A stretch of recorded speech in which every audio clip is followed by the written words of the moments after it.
다시 돌아오게 되면 이제 어제 했던 예제 중에 컨서널 IP 베이직을 2시간 통신으로 바꾸는 방법에 대해서 설명하도록 하겠습니다. 그래서 강의 자료에 뭐가 있냐면 이제 가상적인 만들기 방법에서 요거 지금 가상 네트워크 브릿지 만드는 거를 해보겠습니다. 그래서 브릿지 만들 때 여러분이 만든 브릿지랑 저희가 만든 브릿지랑 충돌하면 안 되기 때문에 네이밍 규칙을 정해서 브릿지를 만드는 되고요. 그래서 제가 참고로 이제 얼리티 플랫폼을 개발할 때 이 브릿지를 만드는 방법이 이제 도커에서 만드는 방법이 있고요. 그리고 이제 도커가 아닌 그 일반 네트워크에도 브릿지 만들 수 있습니다. 그래서 여기 강의 자료는 안 나와 있는데 자료를 좀 공유하게 되면 카페에 올릴 건데 하나를 작성해서 올렸는데 이게 뭐냐면 실제 현업에서 이제 어댑티브 플랫폼을 개발할 때 뭐가 있냐면 이더넷 스위치 작업을 할 필요가 있어요. 뭐냐면 가상 네트워크를 만든 다음에 브릿지를 만들어서 특정 IP로 할당해서 네트워크 연결할 수 있거든요. 요거는 이제 그 실제 로컬 컨테이너 사용하지 않고 네트워크 디바이스 브릿지를 만들 수 있어요. 그래서 그 만든 방법하고 삭제 방법도 같이 올렸는데 이게 왜 필요하냐면 여러분이 이제 가상 네트워크를 만들어서 해당한 네트워크 사용해서 네트워크에 대한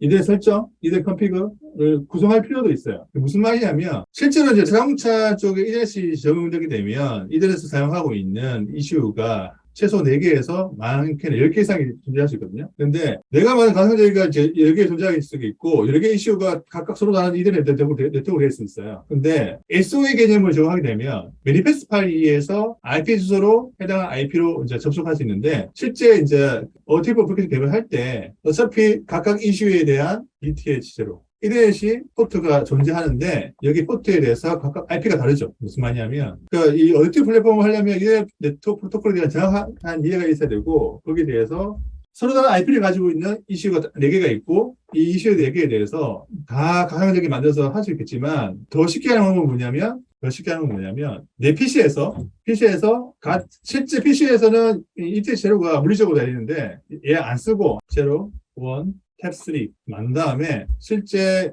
여기 어플리케이션이 실제로 어디 어플리케이션이 이제 이게 한 개가 여기 들어가 있고 두 개가 여기 들어가 있고 여기가 들어가 있죠. 예. 무슨 얘기냐면 실제 보드가 4개가 있고 보드 4개에 각각 어플리케이션이 동작하고 있어요. 근데 보드 4개를 내가 들고 다닐 수 없죠. 쉽게 설명하면. 내가 개발해야 되는데 실제 쉽게 설명하면 개발자가 30명이고 개발자 30명한테 저 보드 4개씩 다 못 주죠. 개발 30명한테 보드 4개씩 주려면 120개의 보드가 필요하죠. 근데 실제 생각해보게 되면 반도체 부족으로 보드 개수가 적어요. 그럼 모든 개발자한테 보드 4개씩 못 주거든요. 그래서 서비스 오리엔티드 아키텍처이기 때문에 내 PC에서 뭐 어떻게 하면 되냐면 설명을 하게 되면 내 PC에서 실제 ETH 제로이 하나지만 한 다음에 이 어플리케이션을 내 PC에서 가상 네트워크 디바이스를 만든 다음에 IP를 이렇게 부여해서 이렇게 하나의 OS에다가 제가 뭐 좀 중요한 설명하고 있는데 뭐냐면 여기에 파라로 이렇게 해도 테스트가 가능하죠. 이해하신 거였는데 목적은 어플리케이션을 개발하는 거고 어차피 네트워크 정보는 그 매니페스트 파일 읽어서 하기 때문에 저기에서 동작해야 되는 어플리케이션을 그대로 만든 이슈 서비스 인스턴스 매니페스트 파일을 그대로 쓰고 여기서 개발하는 어플리케이션 그대로 써서 검증 끝나면 실제 타겟 보드에 복사만 하면 되죠. 그러니까 개발해야 어플리케이션은 각각 이슈에 대한 어플리케이션인데 가상 네트워크 디바이스를 만든 다음에 실제 존재하지 않는 네트워크 디바이스를 그 이슈 PC 내에서 만든 다음에 각각의 이슈에 해당한 플랫폼, 어댑티브 플랫폼을 각각 다른 폴더로 둔 다음에 터미널 4개 띄워서 돌리면 저 각각 보드에서 돌린 거랑 실제 이슈에서 돌린 거랑 실행 파일과 소스 코드와 매니페스트 파일은 동일합니다. 이게 가능하거든요. 그래서 가상 네트워크 디바이스를 추가 삭제 편집 가능해야 돼요. 그리고 또 뭐가 가능하냐면 이 가상 네트워크 디바이스를 여기에 실제 그 클라우드 통신도 연결이 필요하거든요. 연결할 때 요 가상 네트워크 디바이스를 실제 여기 외부 통신되는 이들 망에 물려가지고 외부 통신도 가능합니다. 이것도 가능하거든요. 그래서 이게 네트워크 세팅하는 게 코딩이 아니에요. 네트워크 세팅하는 게 리눅스나 PX 관련하면 명령어가 있거든요. 명령어를 통해서 네트워크 디바이스를 만들 수 있는 능력이 되는데 이건 코딩이 아니고요. 그래서 이러한 그 능력이 필요합니다. 그래서 아까 제가 이것도 제가 카페 올 건데 그래서 이게 가능합니다. 이게 가능하기 때문에 실제 이제 자동차 회사에서 만든 이더넷 디바이스가 되는 이슈는 여러 개가 존재하기 때문에 여러 개를 할 때 반도체 부족으로 보드를 받을 수가 없어요. 그런데 여기 사용하는 이 이슈 1, 2, 3, 4가 동일한 반도체 회사의 칩을 씁니다. 자동차 회사 같은 경우에는. 그러면 이제 어플리케이션이 그 컴파일러나 하나, 그리고 어플리케이션 실행 환경이 같다는 거죠. 같기 때문에 PC에서 저렇게 가상 네트워크 디바이스를 만들 수도 있고요. 참고로 도커 컨테이너 내에서도 가상 디바이스 만들 수 있습니다. 도커 컨테이너 내에서도 저 탭 0, 1, 2, 3, 4 가상 네트워크를 만들 수 있어요. 그리고 나중에 또 뭐가 있냐면, 먼저 설명해주면, 네트워크 도메인을 그룹별로 다 분리시킬 수 있어요. 그러니까 네트워크 망을 나눌 수 있는데, 여기 네트워크 망은 뭐냐면, 예를 들어서 뭐, 바디 쪽 인터넷. 그래서 IP 대역대가 192.16 쓰고 있고요. 그리고 여기는 샤시 네트워크가 X가 있고요. 그리고 여기에 안에 이슈가 들어가는 거죠, 이슈가. 이게 뭐라고 하냐면, 존 아키텍처입니다. 도면별로 존 아키텍처 나눌 수 있어요. 근데 여기서 문제가 뭐냐면, 저 보드가 다 가지고 있어야 되거든요. 근데 보드도 다 가지고 있기가 어렵다는 거죠. 그래서 저 바디 도메인별로 가상 네트워크를 만들어서 어플리케이션 테스트를 할 수 있다는 거죠. 실제 자동차 회사에서 샤넬에서 개발할 때 뭐냐면 어디티브 어플리케이션을 각각 이슈별로 어디티브 어플리케이션을 구현한 다음에 소스 코드는 못 주지만 실행 파일하고 매니페스트 파일은 받을 수 있어요. 그런데 여기서 문제가 뭐냐면 개발 보드가 부족하기 때문에 개발 보드 없이 개발할 수 있는 방법이 필요합니다. 이렇게 되어 있을 경우에 어떤 식으로 하냐면 도커 컨테이너 하나 안에다가 여러 개의 가상 디바이스를 리눅스 기반으로 만든 다음에 여기도 가상 네트워크 존재하고 여기도 가상 네트워크 존재하고 도커 컨테이너는 네트워크 브릿지로 도커 네트워크 브릿지를 이용해서 존 아키텍처로 나눠서 이게 분리를 할 수 있어요. 네, 이렇게. 그래서 보드가 부족하고 그다음에 일단 보드가 존재하더라도 내 책상 위에다가 그거 다 올려서 할 수 없어요. 그리고 실제 보드는 실제 검증할 때 한 번에 몰아서 하면 되지 평상시 개발할 때 내가 보드를 다 가질 수 없고 특히 재택근무를 할 경우에 회사 개발 보드를 집에 못 가져오죠. 그리고 설사 그 원격으로 접속할 수 있다 하더라도 이슈가 발생하거든요. 그래서 이걸 가상으로 만들어서 네트워크를 설계해서 개발할 수 있다. 이게 핵심 포인트고요. 이런 식으로. 그래서 다시 돌아오게 되면 리눅스에서 이제 디바이스 네트워크 브릿지 만드는 것도 알고 있어야 된다. 그리고 도커 기반의 네트워크 브릿지도 만드는 것도 알고 있어야 된다. 그래서 한번 그 커머스 IP 베이직 이시간 통신에 일단 도커 방식으로 먼저 해볼게요. 그리고 이 방식은 제가 설명해봤자 여러분이 익숙해지는데 오래 걸리기 때문에 이건 생략하겠습니다. 이렇게 한다. 실제 현업에서 이렇게 쓰고 있어요. 이렇게. 왜냐하면 개발 테스트 할 때 실제 타겟 보드까지 가기가 타겟 보드 하면 좋겠지만 보드가 많아지면 책상이 어지럽겠죠. 그래서 보드 없이 가상으로 만들어서 해야 되는데 이거는 코딩 능력이 아니다. 네트워크 세팅 능력이에요. 이게 필요합니다. 그래서 일단 도커 네트워크 예를 치면 그럼 도커 상에 네트워크 상태를 네트워크 브릿지를 할 수 있고 브릿지를 만들려면 제가 만든 브릿지랑 여러분이 만든 브릿지랑 통합하면 안 되기 때문에 도커 네트워크 드라이버 THCR IP 주소를 187 디바이스가 이게 이제 드라이버가 지칭이 아니고 브릿지 명을 뭐라고 하냐면 CHR 피처 네트워크 만들었어요. 그래서 이름을 만들려면 어떤 시간이 되냐면 제가 채팅창에 넣어줄 건데 이렇게 만드시면 됩니다. 제가 채팅창에 넣었는데 얘가 적고요. 그래서 도커 네트워크 크리트에서 드라이버가 뭐냐면 도커 네트워크 LS 하면 드라이버가 있어요. 드라이버. 브릿지 얘를 말하는 거고요. 얘를 기준으로 이 네트워크를 이 IP로 할당했다는 거죠. 할당. 예. 그래서 영어 뭐냐면 2.168대의 IP대의 모든 IP를 이 네트워크에 쓰겠다는 거고요. 그리고 24의 의미가 뭐냐면 서브대 마스크. 그러니까 여기에 24가 뭐냐면 네트워크 마스크 255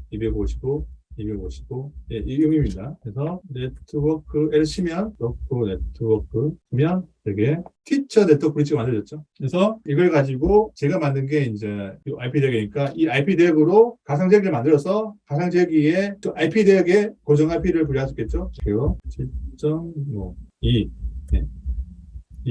1부터 255까지 IP를 가상 제기 컨텐츠 수만큼 만들 수가 있겠죠. 그래서 나중에 또 테스트가 필요하냐면 자동차 회사를 주로 할 건데 한 대 자동차에 구현되어 있는 존 아키텍처의 이슈가 4개 이상이 들어가게 되면 그 4개 이상의 존별로 이래 동시에 들어올 건데 거기에 대해서 네트워크 설계를 차량 대비를 해서 제대로 설계했냐를 또 확인이 필요해요. 그걸 실제 차에 보드를 가지고 하면 좋겠지만 테스트 환경을 완벽하게 구축한 다음에 해야 되는 거지 개발 도중에 있는 걸 가져가서 하면 안 됩니다. 그렇기 때문에 가상 네트워크를 만들어서 다 테스트를 해야 돼요. 그리고 제가 이걸 왜 설명하냐면 어디 플랫폼 표준에서는 이런 내용이 없어요. 실제 현업에서나 여기 학교에서 보드 없이 내가 그 어디 플랫폼에서 사이버 통신으로 뭔가를 여러 개 만들어서 테스트하고 싶다. 그리고 특히 이제 석박사의 논문에 좀 의미 있는 거 하려면 차량 네트워크에 대해서 가상으로 뭐 테스트하는 방법 검증이라든지 이게 좀 필요하겠죠. 그런 쪽 연구도 할 수 있고요. 그리고 AI 쪽을 할 때 차량 데이터를 네트워크를 받아서 AI를 연산할 때 어떤 식으로 설계가 좋은지도 또 할 수 있고 뭐 여러 가지가 있겠죠. 근데 그때 이제 보드 없이 가상제어기를 가상 네트워크 망에서 만들어서 할 수 있는 방법을 알고 있어야 되고 실제 앱에서도 개발할 때도 방금 봤던 이러한 방식으로 다 합니다. 그래서 네트워크 브릿지에 대해서 이제 가상제어기를 만들어서 고정 IP로 한번 지정해서 하는 걸 해보도록 하겠습니다. 그래서 그 자기가 만든 네트워크 브릿지에 대해서 정보를 확인하고 싶으면 채팅창에 제가 알려줄 건데 명령어로 도크 네트워크 인스펙터 명령에 의해서 내가 만든 네트워크에 대한 IP 주소를 이렇게 확인이 가능하고요. 그래서 이걸로 가지고 이제 가상제어기를 고정 IP로 지정해서 한번 만들어 보도록 하겠습니다. 그래서 보시면 가상제어기 만들 때 IP라는 걸 넣을 수 있거든요. IP를 넣어서 네트워크 브릿지의 네트워크 망에 해당하는 IP를 넣어서 가상제어기 두 개를 만들어 보겠습니다. 만들기 위해서 준비를 하게 되면 이게 IP 내가 지정한 IP 주소망 또 내가 가상제어기로 찍죠.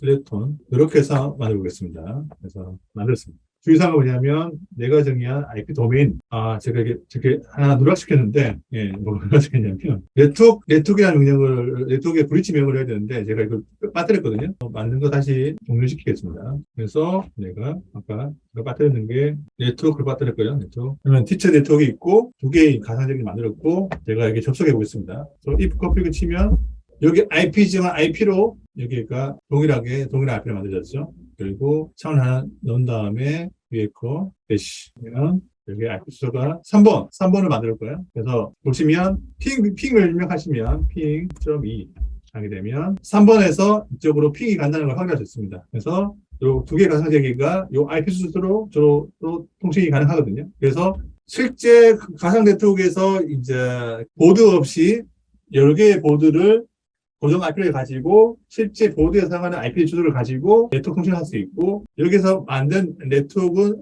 외부망으로 안 가기 때문에 안전하게 테스트 개발을 할 수 있습니다. 할 수 있고요. 그래서 지금 보게 되면 두 개의 가상제기를 도커 네트워크 브릿지 이용해서 만든 걸 볼 수 있고 그 다음 중요한 게 뭐냐면 컴사이 베이직에 대한 두 개의 이슈로 나눠서 통신하는 걸 해보겠습니다. 그래서 컴사이 베이직에 대한 예제 엑셀 파일은 여기에 제가 업로드 했거든요. 컴사이 베이직 얘를 이용해서 지금 컴사이 베이직 예제에서 소스 코드 그대로 두고 매니페스트 파일만 바꿔서 제네터를 한 다음에 그 제네터 된 결과를 가지고 두 개 이슈에서 컴사이피 일회 통신 테스트를 해보겠습니다. 그래서 이거 다운받으시면 되고요. 다운받은 다음에 얘가 좀 다른 건 삭제를 하고 인터 이슈만 통신이기 때문에 여기다가 이 에악센 파일을 복사를 했죠. 복사를 하게 되면 여기 머신을 보게 되면 어디 어플리케이션은 100% 동일한데 머신이 두 개가 있는 거죠. 그러니까 기존에 있던 이제 인터넷 쪽 내용 보게 되면 얘랑 비교해 보게 되면 얘는 좀 보기 쉽게 열어서 보게 되면 얘는 지금 머신이 한 개죠, 한 개. 근데 얘는 머신 두 개죠. 그래서 얼티브 어플리케이션은 100% 같은데 이슈 인스턴스 매니페스트 파일이 다른 거죠. 그래서 네트워크 두 개로 쪼개져 있습니다. 그래서 돼 있고 그리고 실제 이제 설계할 때 IP 주소를 일치를 해야 되는데 그것까지 하기는 시간이 걸리기 때문에 일단 제네터 한 다음에 매니페스트 파일에서 실제 IP 주소를 바꿔보겠습니다. 그래서 여기서 제네터를 수행하고 제네터 했죠. 이슈간 통신에 대한 내용이고 기존에 있는 커서 IP 베이직에서 이제 내용을 바꾸는 거죠. 그래서 기존에 있는 거를 삭제하고 요 제네터 되어 있는 거 이슈간 통신으로 바꾸면 되죠. 바꿨습니다. 있고 쉽게 생각하게 되면 이제 여기에 실제 소스 코드는 안 바뀌었기 때문에 여기에 매니페스트만 파일만 이 부분만 바꾸면 그 두 개의 어플리케이션을 쪼갤 수 있습니다. 쪼갤 수 있고요. 그리고 기존에 이제 컨사이트 베이직 타르 파일을 제가 알려줬고요. 그래서 매니페스트 파일만 바꿔보겠습니다. 그래서 일단 틈을 새로 열어가지고 일단 HDR to issue 만들고 실행 파일과 라이브러리는 같기 때문에 기존에 있는 코드에서 복사하겠습니다. 자, 그래서 여러분이 하시려면 컴사이 베이직 타겟 파일만 쓰면 되고요. 요 복사하는 방법은 저번에도 설명했지만 어디서 하면 되냐면 원래 제가 알려드렸는데 여기서 복사할 수 있죠? 그래서 비밀번호는 이렇게 되고요. 그래서 복사해서 매니페스트 파일만 바꿔보겠습니다. 그래서 제가 타르 파일을 복사를 했죠. 복사했습니다. 근데 얘를 압축 풀고, 그 다음에 이제 그 카피 마이너스 R에서 얘를 또 카피 마이너스 R에서 혹시 20. 그래서 동일한 시행 파일을 복사했죠. 얘를 압축 이렇게 복사하면 되죠. 그래서 이슈 두 개 만들었죠. 그러면 여기서 뭐가 바뀌냐면 매니페스트 파일이 바뀌어요. 매니페스트 파일. 그리고 그 어플리케이션에서 어떤 어플리케이션 넣을 건지도 바뀌겠죠. 그래서 일단 요 내용은 보시면 네, 똑같이 나와 있고요. 이렇게 됩니다. 그러니까 프록시 쪽에는 CM과 프록시만 있는 거고 스케토는 CM과 스케토는 있는 거죠. 그래서 양쪽 다 CM은 존재해야 됩니다. 이 시간 통신이나 내부 통신을 할 수 있는 플랫폼 레벨의 컴퓨팅 매니저이기 때문에 필수고 이쪽에 프록시 있고 스케토는 있는데 같죠? 같고 서비스 인스턴스 매니페스트랑 머신 매니페스트가 다르겠죠. 그래서 제너레이터 된 내용만 여기 ETC 부분만 바꿔주면 됩니다. 바꾼 방법에 대해 설명을 드린 거고요. 그래서 실제 현업에서 실제 할 때 고객분께서 어디게 많이 힘들었냐면 저 매니페스트 파일 바꾸는 거가 잘 숙지가 안 돼서 어플리케이션은 정상적으로 다 개발했는데 사용 방법에 대한 게 숙지가 안 돼서 정상 동작 안 할 때 많이 물어보거든요. 그래서 일단 스켈레톤과 프록시 쪽에 있는 거 그래서 그러면 프록시 같은 경우에는 프록시 생파일만 있으면 되죠. 그래서 나머지 내용 삭제하면 되겠죠. 얘를 삭제했죠. 그리고 관계없는 익스큐즈 매니페스트에서 관계없는 파일 삭제하면 되죠. 그래서 실제 아까 제엔터에서 생성된 걸 정보를 아까 보게 되면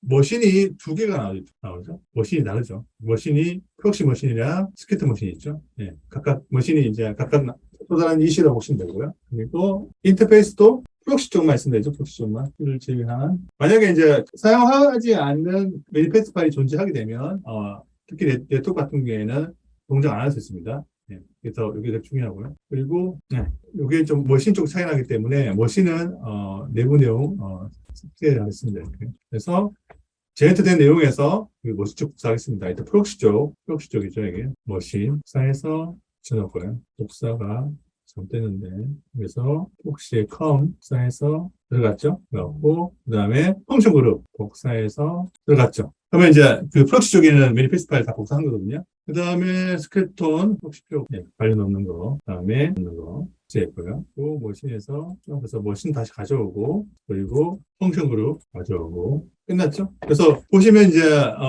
여기 나온 내용들을 해야 된다. 그래서 보시면 방금 이거 보여준 거고요. 그리고 중요한 건 뭐냐면, 이제, 지금 제가 가상자역이 IP로 구현했죠? IP로 구현했기 때문에 IP 주소가 같아야겠죠? 뭐가 필요하냐면, 실제 AXM에서도 그 IP를 이제 설계한 부분이 있는데, AXM에서 이제 IP 설계를 좀 잠깐 보여주면, 시스템 디자인에서 이들의 클래스에서 IP를 구현하게 되는데, 요게 원래 실제 사용할 IP, 이들 디바이스 IP 여기 입력해줘야 돼요. 근데 이제 뭐가 이슈가 있냐면, 개발 과정에서, 실제 양산으로 넘어갈 때, 양산이 확정되지 않으면 IP 주소가 할당이 못 받아요. 그래서 IP 주소를 할당 못 받은 상태에서 개발을 시작해야 돼요. 그러다 보니까 임의의 IP 주소를 넣거든요. 그러다 보니까 참고로 동일한 네트워크망에 동일한 IP가 두 개가 존재하게 되면 충돌나서 이넷이 안 돼요. 이넷 통신이 안 되기 때문에 그러면 이제 같은 회사망에서 IP 주소를 잘 분할해서 통신해야겠죠. 예. 그래서 그렇기 때문에 처음에 설계할 때 고정 IP를 넣을 수가 없어요.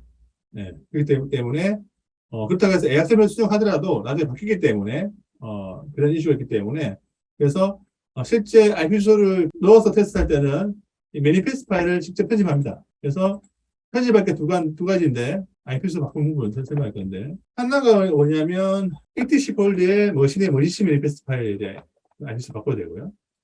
두 번째가 뭐냐면, 그러니까, ETCI에 있는 컴 쪽에 IP 수를 그냥 변경해야 됩니다. 변경을 해야 되고요. 두 군데 다 변경하겠습니다. 그래서, 보게 되면, 스켈레톤 보게 되면 머신에 있죠. 그러면 제가 아까 지난 게 스켈레톤 쪽에 이제 IP 주소가 뭐냐면, 히스를 치면, 스켈레톤 쪽의 IP가 190.168.10.2죠. 그럼 이거 IP 주소 바꿔야 되는데. 그렇죠? 그리고 여기 스켈레톤 쪽에 매핑하는 부분, 여기 IP 주소 위에 있죠. 여기도 저장.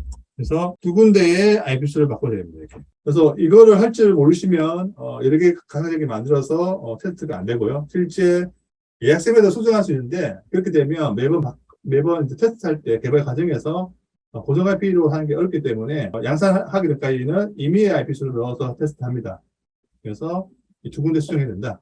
그래서 가상 지역이랑 IP 수가 일치하게 바꿔야 된다. 존재하지 않는 IP 수를 사용해서 어디트 애플리케이션을 실행시키면 이들의 네트워크 특성 IP 통신을 할 수 없다고 에러 메시지가 나옵니다. 물론 에러 메시지는 저희가 그 에러 메시지 출력하도록 저희 회사의 어디트 플랫폼 스택이 그렇게 지원이 되는 거지, 일반적으로 다른 회사 제품 쓸 경우에는 에러가 안 나올 수도 있습니다. 그래서 일단 스켈레톤 쪽을 바꿨고요. 그 다음에 프록시 쪽을, 프록시는 제가 192.168.3을 했죠. 변경했고요. 마찬가지로 컴 쪽도 바꿨습니다. 그러면 어떻게 하냐면 각각의 가상 지역위에 저 실행 어디 플랫폼 폴더에는 하나 루트가 되는 그 저 폴더 통으로 덕후 CP 명령에서 복사하시면 되거든요. 해보겠습니다. 그래서 EUX 문형을 쓸 때 기억이 안 나주기 때문에 히스토리 문형을 이용해서 찾으시면 되고요. 그래서 먼저 스켈레톤 이슈 복사할게요. 덕후 CP 스켈레톤. 네. 그리고 여기 이름이 스켈레톤 이슈죠. 예. 홈폴더에 복사하죠. 홈폴더. 프록시를 폴더에 복사했죠. 그래서 복사를 했죠. 그 다음에 이제 이슈 두 개에 접속하겠죠. 여기 들어가 있죠. 복사가 되어 있는 거 확인할 수 있습니다. 그 다음에 그렇고, 그 다음에 라이브러리 패스. 어디트 플랫폼에 있는 그 폴더명에 패스 걸고, 파라루트. 그 다음에 라이브러리 패스 걸었죠. 들어왔죠. 그러면 이제 여기에 이제 CM을 제가 중요한 거 하나 놓쳤는데, 어느 쪽이냐면, 여러분 이제 아마 그 저희 회사의 제품의 제약상이 있어요. 제약상이 뭐냐면, 지금 뭐 때문에 지금 에러가 발생했냐면, 저희 회사 제품은 파라루트나를 할 때 패스에 대문자가 있으면 동작을 안 합니다. 동작을 안 하기 때문에 이게 대문자가 들어가 있거든요. 그래서 에러가 뜬 거고요. 저희 회사 제품은 여기 소문자라고요. 왜 그러냐면 저희 회사가 이제 CM하고 EM을 동시에 때 소켓 파일을 쓰거든요. 예, 소켓 파일 쓸 때 저 소문자 형태로만 인식하게 되기 때문에 그래서 동작이 안 됩니다. 그래서 제가 폴더명을 대문자로 했기 때문에 안 되는 거고요. 그래서 폴더명을 바꾸겠습니다. 팝콘사의 제품을 제약상으로 팝콘사 AP는 여기에 경로가 소문자, 대문자인 경우, 네, 여기 제약상이 있습니다. 그래서 아까 폴더명을 그 소문자 바꾸겠습니다. 그래서 바꿨습니다. 그것도 마찬가지고요. 그러면 다시 이제 패스 다시 걸어줘야겠죠. 라이브러리 패스 다시 걸어야겠죠. 마찬가지고, 예, 이제 동작 되거든요. 참고로 그 결함에 의해서 그 어플리케이션이 동작이 안 되면 여기 코어 파일이 만든 코어 파일 만들어주고요. 이게 뭐 코어 덤프 파일이고 코어 덤프. 코어 덤프가 뭐냐면 실제 어플리케이션 동작이 결함에서 종료가 될 때는 덤프 파일을 생성하게 되어 있고요. 이 코어 덤프 파일을 분석해서 어플리케이션의 동작이 뭐가 문제인지를 파악할 수 있습니다. 나온 김에 살짝 보여줄게요. 코어 덤프는 리얼타임 OS나 모든, 그러니까 그 포닉스 OS에서는 코어 덤프가 필수고요. 또 C, 백그라운드 실행시켜야 됩니다. 그 다음에 여기에 두 개의 이슈가 서로 데이터를 주고받습니다. 지금 현재 들어가거든요. 그래서 여기서 중요한 사실은 뭐냐면 제가 어플리케이션을 빌드 안 했죠. 독일어 어플리케이션에 대해서 매니페스트 파일만 바꾸면 서로 다른 이슈에 동작한다는 거죠. 그래서 아까 제가 또 뭘 설명했냐면 이렇게 개발할 수 있다는 거죠. 무슨 말이냐면 서로 다른 이슈에 들어가는 어플리케이션 개발이 있는데 이 실행 파일을 내가 가상 네트워크에 테스트하게 되면 재컴파일 필요 없이 이 실행 파일을 복사하면 되죠. 각각 이슈에. 그래서 그 OTA에 의해서 어플리케이션을 추가 설치 삭제가 가능하고, 가상 네트워크를 만들면 내가 개발한 어플리케이션을 가상으로 띄워서 네트워크 물려가지고 개발할 수 있다. 그런데 이렇게 하면 네트워크 관련되어 있는 그 가상 제어 네트워크 만들 수 있는 방법을 숙지해야 된다. 그래서 이렇게 독일한 실행 파일을 매니페스트한 파일로 바꿔가지고 지금 통신을 수행한 거죠. 그리고 또 하나, 어제 했던 거 하나 더 보여주면, 자, 두 개의 이슈가 네트워크 주고받잖아요? 주고받으면 얘에 대한 네트워크를 패킷을 캡처를 해야겠죠. 예. 어제 그 배웠던 걸 다시 한번 응용하겠습니다. 그래서 가끔씩 이제 어플리케이션이 제대로 종료가 안 될 때가 있거든요. 그때는 도커 리스타트를 하면 되겠죠. 그래서 지금 두 개의 이슈를 다 가상 지역을 도커 리스타트 하겠습니다. 두 개의 이슈 다. 도커 리스타트 명령으로 두 개 이상의 컨테이너를 한 방에 리스타트 할 수 있습니다. 그 하나는 종료했고, 얘도 종료될 건데. 됐죠? 둘 다 리스타트 되어 있죠? 어제 배웠던 게 뭐냐면 이 두 개의 이슈 간에 네트워크 주고받을 때 패킷 캡처를 할 건데, 네, 제가 어제 지금 여기에 물려있는 컨테이너 하나만 제가 가져와서 네트워크 디바이스를 물리겠습니다. 그래서 여기 보게 되면 이슈 두 개 만들었고, 네, 아까 복사했죠. 그래서 얘를 볼팅하고는 이제 지역이, 그래서 이쪽에 스켈레톤 쪽을 제가 모니터링 하도록 이렇게 잡겠습니다. 그리고 그래서 여기에 켰죠? 세 개가 필요하겠죠? 그래서 하나는 이쪽에서 잡아요.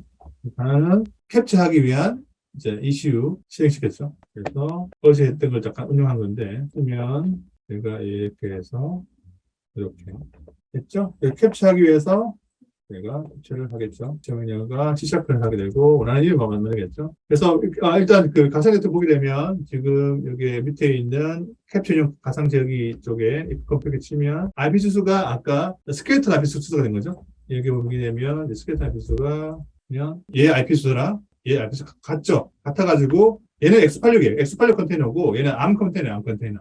라즈베리 ARM 컨테이너고 얘는 X86 컨테이너인데 우분투로 만들어진 컨테이너예요. 그래서 네트워크를 승계받았기 때문에 이쪽에 있는 프록시 스켈레톤 쪽에 있는 그 송수신 데이터를 여기서 다 캡처할 수 있죠. 예. 얘 IP 에드레스만 캡처할 수 있죠.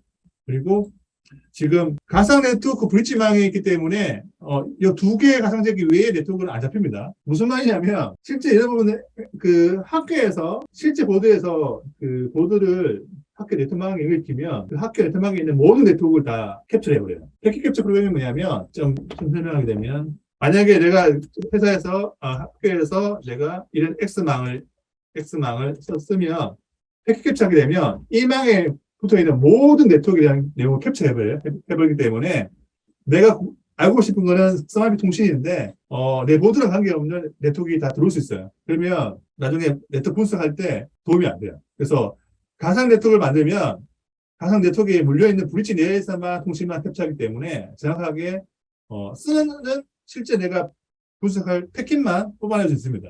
그래서 나중에 분석이나 공부할 때 되게 편하거든요.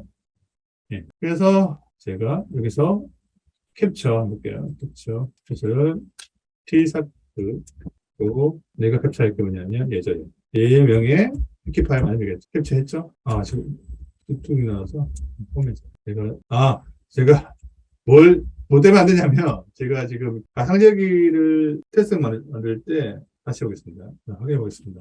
제가 보기에는 안 된 이유가 뭐 때문에 안 되냐면 제가 보면 이제 안 되는지 뭔지 알겠는데 아마 가상제기를 만들 때 네트워크에 프리빌리지를 저는 다시 돌아왔습니다. 네. 아마 네트워크 생성할 때 프리빌리지를 안 넣어서 이렇게 발생한 것 같거든요. 뭐냐면 네트워크 디바이스 만들 때 프리빌리지가 있어야지 네트워크 디바이스를 제어 가능한데 아마 제가 가상제기 만들 때 프리빌리지를 안 만들어서 테스트 잠깐 해볼게요. 퍼미션. 이제 되네요. 아까 뭐 때문에 안 되는 거였는데 그 PK 파일 생성할 때 제가 그 폴더 경로가 뭐 권한 설정이 좀 약간 잘못됐나 봐요. 그래서 지금 폴더를 만든 다음에 그 확인됐거든요. 네, 확인됐고요. 그러니까 지금 보니까 파일을 저장하려고 하는데 권한이 없다는 거기 때문에 제가 여기 가상제기의 그 팝콘스타 폴더 밑에 테스트 폴더 밑에 폴더를 만든 다음에 하니까 정상 동작을 하네요. 그래서 아까 다시 들어오게 되면 스켈레톤 이슈가 있죠.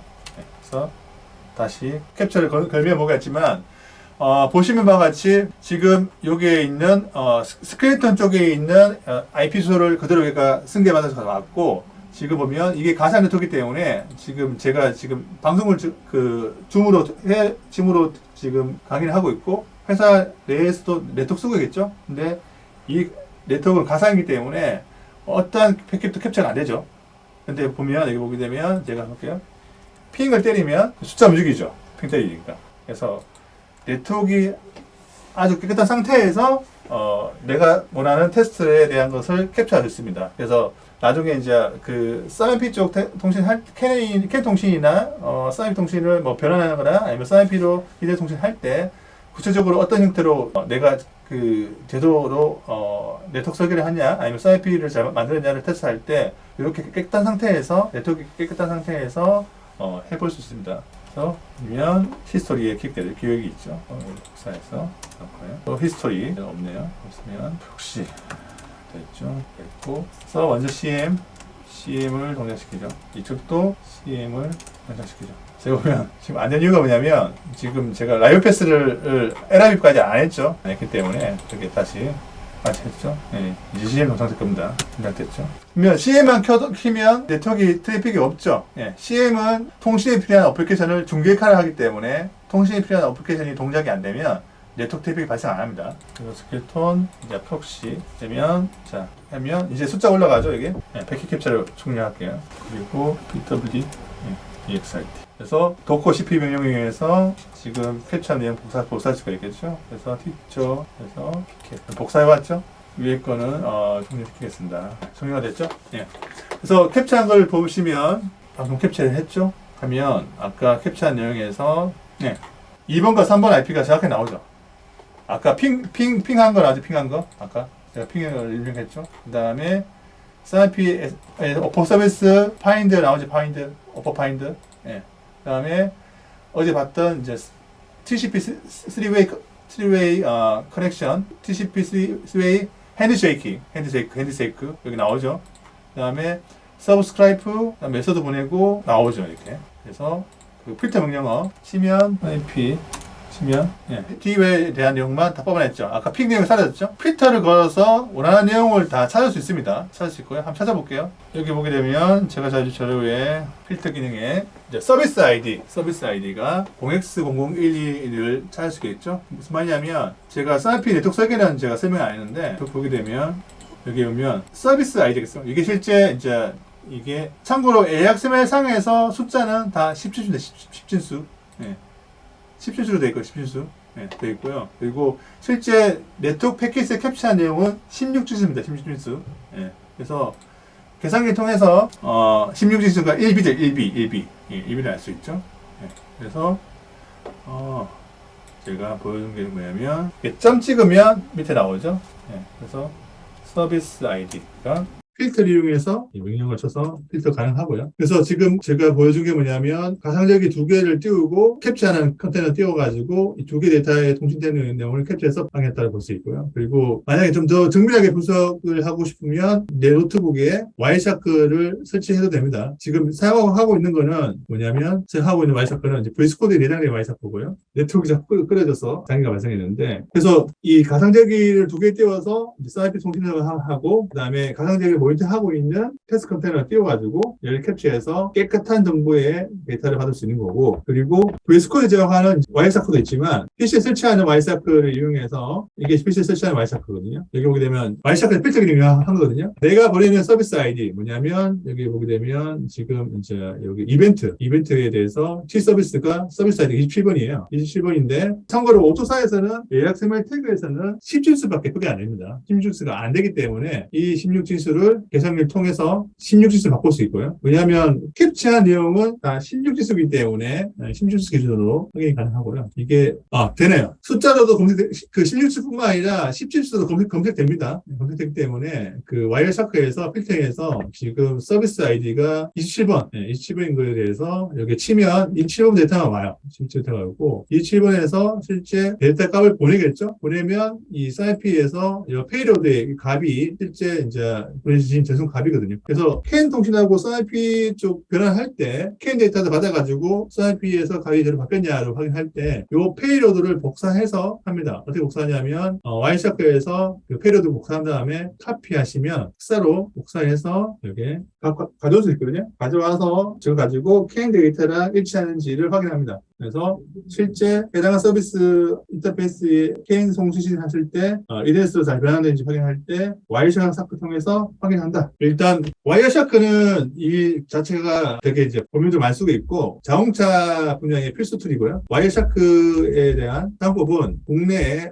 한글로 많이 나와 있습니다. 특히 이제 필터 사용법을 이제 보통 해커들이 이제 해킹할 때 와이어샤크 많이 씁니다. 그리고 추가로 또 알아가면 T샤크. 그래도 T샤크는 이제 특정 패킷만 캡처해서 볼 수 있거든요. 그러니까 뭐냐면 PK 파일 안 만들고 실시간으로 파일을 눈으로 볼 수 있어요. 이런 식으로. 그래서 특정한 데이터가 주고받는지를 이렇게 해서 볼 수가 있습니다. T샤크 많이 쓰고요. TCP 덤프도 씁니다. 그리고 마지막으로 또 뭐가 있냐면 캔 덤프 있습니다. 캔 통신을 EUX에서 캔 덤프 통해서 캔 신호를 보낼 수 있거든요. 캔 덤프 쓰시면 어떻게 되냐면 캐리어 장비 없이 EUX에서 캔 통신 받아가지고 데이터가 오게 되면 SIP로 변환하는 이런 것도 할 수 있습니다. 그리고 가장 베스트는 뭐냐면 파이썬으로 따가지고 특정 패킷을 자동 검증할 수 있도록 만들 수 있습니다. 네, 파이썬. 그래서 자동차 쪽 멀티 플랫폼 들어오면서 테스트 프로그램을 파이썬으로 많이 짭니다. 파이썬. 사람 돈을 일일이 다 확인해서 하기 힘들죠. 그래서 자동화를 파이썬 많이 사용하고 있고요. 오늘 수업은 여기까지 하도록 하겠습니다.